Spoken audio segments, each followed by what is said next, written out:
Chapter 2, 1 and 2, of the prayer proper to the state of contemplation, to wit, aspirations, and why they are so called.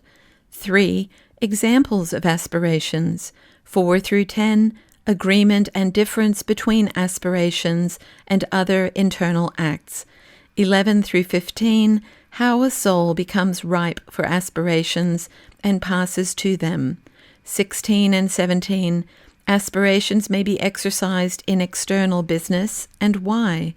18 through 22, great variety of aspirations, to wit, with or without words, etc. 23 and 24, etc., the great benefit and fruits of aspirations. 1.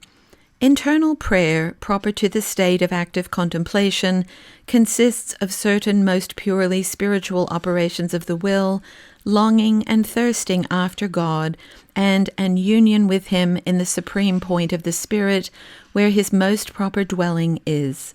2. These perfect operations are by spiritual authors severally named as elevations, inward stirrings of the Spirit, aspirations, etc. We will in the following discourse make use, for the most part, of this last term of aspirations as most proper in a general notion to express the said operations. For 1. By them the soul in a holy ambition doth aspire to raise and elevate herself out of inferior nature, and to mount to the apicem spiritus, which is God's throne. 2.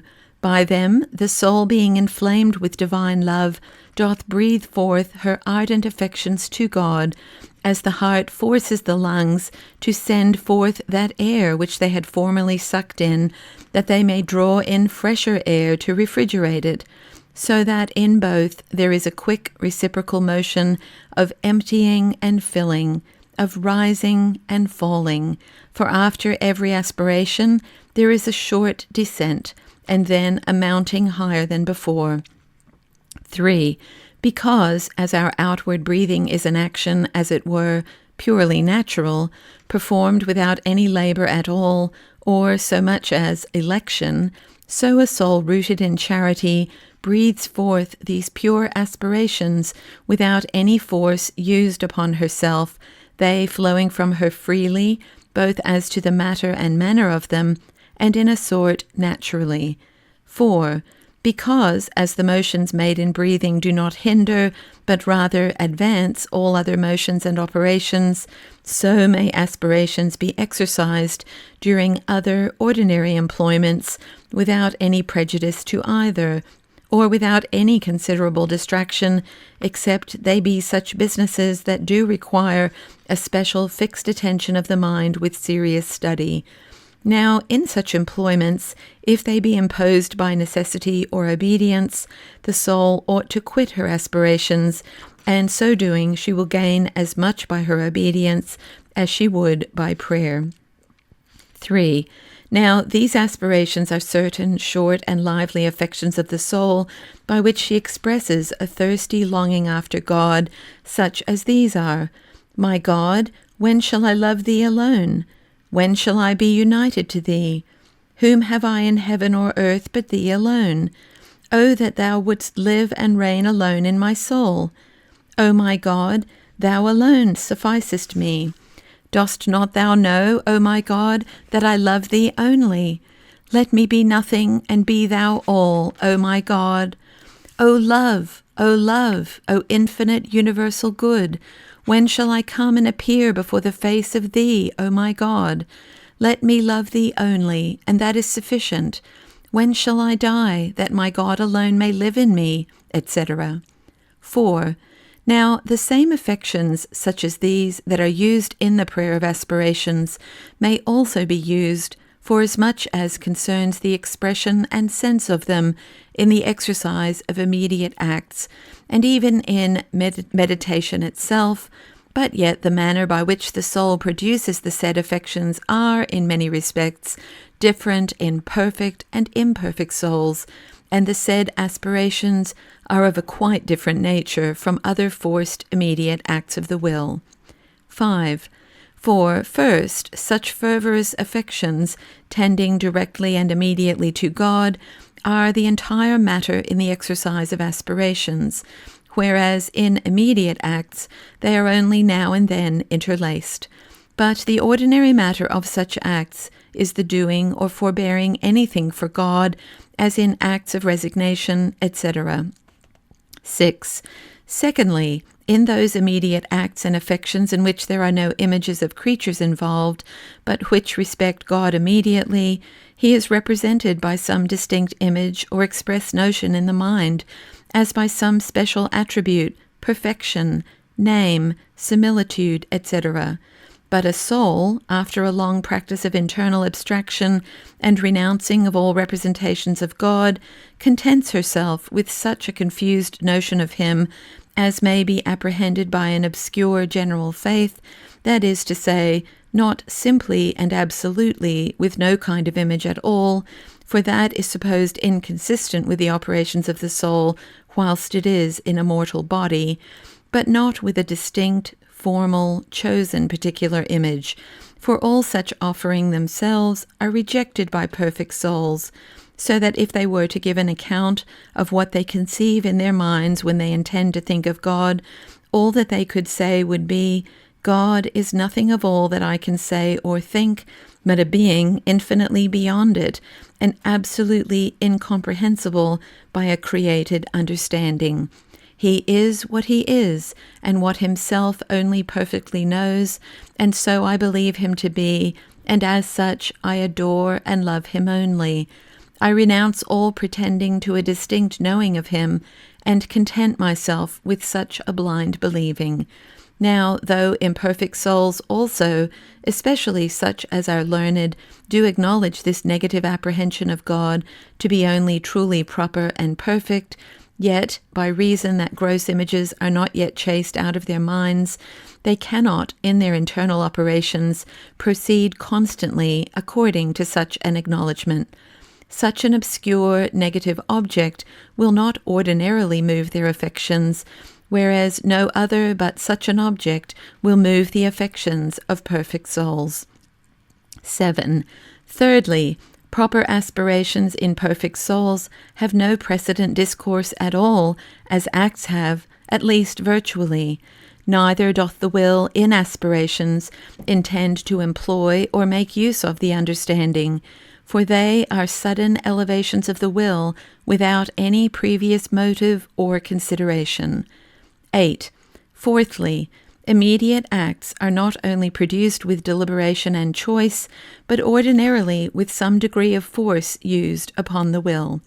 But aspirations proceed from an interior impulse indeliberately and, as it were, naturally flowing from the soul, and thereby they show that there is in the interior a secret, supernatural directing principle, to wit, God's Holy Spirit alone, teaching and moving the soul to breathe forth these aspirations, not only in set recollections, but almost continually. Now, this doth not infer that the Holy Spirit is not also the principle of all other good acts and affections of the will, for none of them have any true good in them further than they proceed from this divine principle, but in them the will doth previously and forcibly raise up itself to the producing them, in which, likewise, much of nature is mixed, and so the Holy Spirit is not so completely and perfectly the fountain of them as he is of aspirations. 9. Fifthly, in case that a soul, whose constant exercise as yet is but immediate acts or meditation, do sometimes merely by an internal impulse produce such indeliberate aspirations, yet they are neither so pure and subtle, neither will they continue any considerable time, but the present invitation or fervour being past, the soul must be content to return to her inferior exercises, or if she will needs force herself to continue them, her recollections will become dry, insipid, and without any profit at all. 10. Lastly, aspirations, when they are a soul's usual exercise, do proceed from a more habitually perfect ground, and therefore are far more efficacious and noble than immediate acts. And, moreover, there being no violence at all used in them, they are much more frequently and continually produced, and consequently do procure more new graces and merits, and do far more increase the habit of charity. 11. No man can limit the time how long souls are to continue in inferior exercises before they will be enabled and made ripe for so sublime a prayer, and therefore there is no relying upon the instructions, practice, or examples of any. All depends, 1. Upon the industry or diligence of souls in prayer and mortification, 2. Somewhat upon their special temper and disposition, 3. Likewise upon the advantage that they may have from solitude and abstraction of life, 4. But principally upon the free grace and good pleasure of God, who may and does, by ordinary or extraordinary means, call and enable souls to aspirations, some sooner and some later. 12. In passing from the exercise of acts to aspirations, there is, as to the manner of the cessation of forced acts, great variety in souls, for some will have their morning recollections to be suddenly and entirely changed from forced acts to aspirations, and also the ability for a longer continuance increased, whereas the evening recollections will be little altered. In other souls, and this is most ordinary, their exercising of acts will grow by degrees more and more aspirative, and this will happen sometimes in the beginning, sometimes in the middle, and sometimes in the conclusion of their recollections. And thus they, in their recollections, will get more and more ground upon acts, diminishing both the frequency and constraint or difficulty of them, and increasing aspirations, till in progress they become wholly aspirative. 13.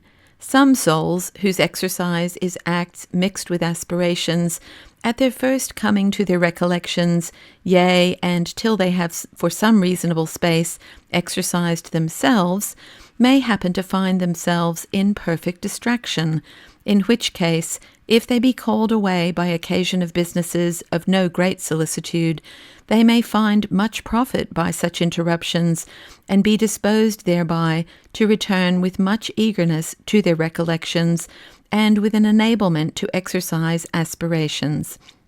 Yea, sometimes they will find themselves enabled to exercise them during such employments, their spirits being refreshed by means of such pauses and distances caused by the said interruptions. And experience will teach them that it will be needful sometimes to break off the course of their present internal prayer for some little space, after which they will find themselves better disposed for more frequent and efficacious aspirations. 14. But as for imperfect souls, this must be no rule for them, for they must not, by reason of distractions, interrupt their mental prayer, or at least very seldom, but must with discreet violence force themselves to begin with a serious recollection, by that means driving away, or at least abating their present distractions. 15. When the exercise is become wholly aspirations, all the change that will happen afterward will not be in the substance of the exercise, but only in the degrees of purity, subtlety, and spiritualness of those aspirations, for there is no active exercise more sublime. 16. A soul may come to that state that she may constantly breathe forth aspirations, and yet sufficiently to the discharge of her obligation, either work, read, hearken to a lesson recited, say or hear Mass, communicate, etc., neither is there any negligence or irreverence committed by so doing. For by no operation, so much as by aspirations, doth a soul enjoy a sublime and perfect union in spirit with God, which is the end of all exercises and duties. And this is the meaning of that saying of mystics, "In God nothing is neglected." Yea, some of them do affirm that there may be souls so perfect that even amidst the noises and disorders of a camp they may, without neglecting their present duty there, most efficaciously exercise themselves in aspirations to God. 17. Now, the reason why aspirations are less hindered by external businesses than our meditation or immediate acts is because in aspirations the understanding is scarce at all employed, and therefore may well enough attend to other businesses, and moreover the will, abounding and even overflowing with divine love, will not find herself interested in affection, and consequently not distracted by such employments. 18. There is great variety in the manner of producing aspirations, for first, some are purely mental, being certain indeliberate quick elevations and springings up of the spirit to Godward, as sparkles of fire flying from a burning coal, which is the expression of the author of The Cloud of Unknowing. And of these, some are more gross and imaginative, especially in beginners, and therefore not difficult to be expressed. Others, in more perfect souls that are come to a higher degree of spiritual abstraction, grow more subtle and intellectual, insomuch as oft-times the person himself cannot express what passed in his spirit, which was indeed nothing but a blind and almost imperceptible elevation of the will, exercised in the summity of the spirit, as it happens oft-times in the great desolation. Now, this growth of immateriality in aspirations is not easily perceptible, though it be real and certain, as we know that corn grows, though we cannot perceive its growing, and indeed it is no great matter whether we observe such degrees or no. Yea, the examination thereof were better neglected. 19. Again, other aspirations are, moreover, externally expressed by the tongue, and in such expressions sometimes there is a proper sense and meaning, as Deus meus et omnia, which was St. Francis's aspiration, or Novorum te et novorum me, which was St. Augustine's, and in these sometimes a soul doth abide a good space, reiterating again and again the same aspiration. Sometimes she doth vary, always proceeding according to her interior impulse from God's Holy Spirit. Other aspirations have no sense at all, as were those practiced by Brother Macius, a disciple of St. Francis, who, when he was full of interior affection, could usually cry out nothing but you, you, you. Such unusual aspirations as these do show a great excess of interior fervour, which, bursting out, forces the soul, not able to contain itself, nor yet to find out words by which to express its affection, to pour forth itself after such an insignificant manner. 20. Moreover, aspirations and forcible elevations of the will there are, which are signified not by the tongue, but by some extraordinary action of the body, as clapping of hands, leaping, etc. To this purpose we have an example of another disciple of St. Francis, called Brother Bernard, who, out of an inward boiling fervour, was forced to run over mountains and rocky places, being agitated with a kind of holy frenzy. In such cases as these, tears are very rare, God's Holy Spirit not usually moving thereto, because they would then flow immeasurably, to the great prejudice of corporal health. 21. Now, such actions and motions, though they may be yielded to sometimes when one is alone, yet in company they are to be suppressed.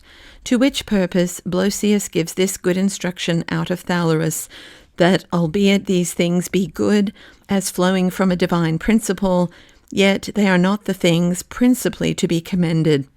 For these unions of the Spirit with God, to which corporal nature concurs, are not to be equalled to that most perfect union which some souls do experience in pure spirit, and therefore it is observable that such violent agitations do chiefly befall such souls as have had their exercise much in sensible devotion, as women and devout ignorant men, and on the same grounds such are more disposed to rapts, ecstasies, etc. 22. Lastly, to these several expressions of aspirations may be added that of saying the divine office or other vocal prayers aspiratively, which is a far greater proof of sublime contemplation than any of those unusual motions, etc. This was the contemplation of many of the ancient hermits, and is, no doubt, of some in these days. As a certain spiritual writer says of himself, that being in the constant exercise of aspirations, using daily 2 recollections consisting of them, on a time he found himself invited to produce them vocally, and thereupon he took in hand the saying of Our Lady's office, choosing that because he could say it perfectly without book. He repeated it 9 or 10 times a day with a perfect attention of spirit, the which mental attention or operation was, in effect, but aspirations, taking the word, as here we do, in a large sense. And so for a few days, as long as that invitation and enablement lasted, he used no other internal exercise, finding great benefit by this. But that invitation ceasing, he found himself again obliged to return to mere mental aspirations. 23. I will conclude this point with setting down some of the great and inestimable benefits that accrue to souls by this sublime exercise. As first, in regard of the interior senses and sensitive faculties, the dominion that the superior soul has over them is now become very great, for inasmuch as it is God that helpeth, moveth, and directeth souls in their operations during this exercise of aspirations, the heart also being estranged from the love of creatures and replenished with divine love, distractive thoughts and images of creatures either do not press into the mind, or if they do, yet they pass no further than into the imagination. Or if the understanding do sometimes busy itself with them, yet they do scarce or not at all touch or affect the will, which is not by such extravagant thoughts interrupted or diverted in her pursuit of aspirations and blind elevations. Whereas in immediate forced acts, greater force is to be used against such distractions, which do not only busy the understanding, but likewise, more or less, withdraw the will from God. 24. Secondly, in regard of sensible devotion, though the devil may have great influence upon it in meditation, or even sometimes in immediate affections and acts, seeking thereby to seduce souls to extravagances and a spiritual gluttony, it is otherwise in the exercise of aspirations, which are so much elevated above the imagination and sensitive nature, that here he has no advantage given him for such deceits. And if during that sensible devotion, which in some souls during this exercise flows from the spirit into inferior nature, he should endeavor to inject his baits, an humble and perfectly mortified soul will easily turn his malice to her own good and the enemy's confusion. 25. Thirdly, in regard of the understanding, whereas it was before all be painted with images of creatures, yea, when it regarded God, it saw him by an image of its own creating. Now the soul loses all remembrance of itself and of all created things, and all that she retains of God is a remembrance that he cannot be seen nor comprehended. All creatures, therefore, being removed, and no particular distinct image of God admitted, there remains in the soul and mind, as it were, a nothing and mere emptiness, which nothing is more worth than all creatures, for it is all that we can know of God in this life. This nothing is the rich inheritance of perfect souls, who perceive clearly that God is nothing of all that may be comprehended by our senses or understanding. The state, therefore, of such souls, forasmuch as concerns knowledge, is worthily called the cloud of unknowing and the cloud of forgetting by the author of that sublime treatise so called. And this is the most perfect and most angelical knowing that a soul is capable of in this life. Now, this perception of this nothing doth appear more clearly and comfortably the longer that a soul remains under this cloud and darkness where God's dwelling is. For, as the psalmist saith, this darkness is immediately under his feet. This knowledge of nothing is, by F. Bennett Canfield, called an active annihilation. 26. Fourthly, in regard of the will, it is in this exercise, so wholly possessed and inflamed with divine love, which doth so intimely penetrate into the very centre of it, that it is become like fiery burning steel, clean through shining with this fire. It is now a will deiform, and in a manner deified, for it is so closely united and hidden in the divine will that God may be said to will and do all things in and by her. 27. Fifthly, in regard of the whole person, till a soul be arrived unto this exercise, she never attains to a perfect possession of all virtues universally. They are indeed all in an inferior degree, and with much mixture of natural, sensual ends, produced by the former exercises, and if some special virtues seem to be in a high degree, it is either because nature disposes more to them, or because the practice of them may be more suitable to some designs of nature. But as soon as by the exercise of aspirations divine love is far more perfectly exercised, the very root of all sin, self-love, is destroyed, and purity of intention is practiced to God for himself only, and only by his instruction and motion. The divine love that the soul exercised before was immediately upon herself with relation to God, and not directly and immediately to God himself, or if so sometimes, yet it was with reflections upon herself.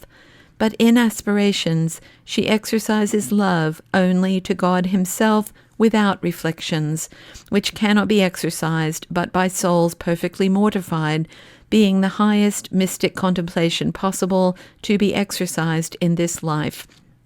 For, as Alphonsus Madriliensis saith, a soul is never able to produce a proper act of love to God till she have first got a perfect hatred of herself, which is the supreme degree of mortification, which, once attained, she is ripe for a passive union, and perhaps at the very door of it. 28. The author of the Cloud, and likewise Barbenson, do with great reason teach that after a soul is mounted to this degree of exercising love constantly by aspirations, she is not in any difficulty, aridity, etc., to descend to any inferior exercise, herein differing from F. Bennet Canfield and some others, who require some exercise of the passion in all estates.